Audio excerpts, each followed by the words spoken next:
Hello and welcome back to another computer sluggish tutorial. In today's video I will be showing you how to allow a program to gain access to the internet through your Windows firewall.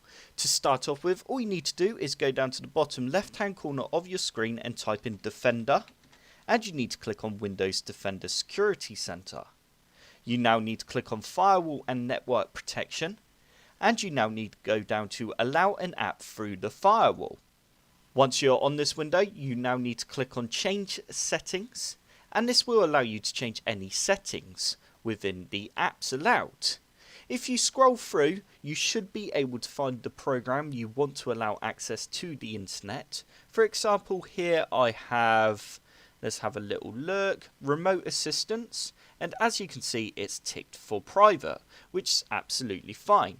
And if you want to give it that extra bit of access, then select the public as well if you are still struggling to gain access to the internet.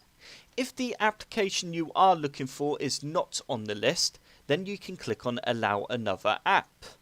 And you can now click on Browse, and you can find the location of the program you want to allow access. For example, if I go into my Tweaker program, and then just select the .exe and press Open, and now go add, it will now add it to the list, and as you can see it is here, BlueStacks Tweaker 4, and I can just select the private checkbox as well just to make sure it's definitely got that access to the internet.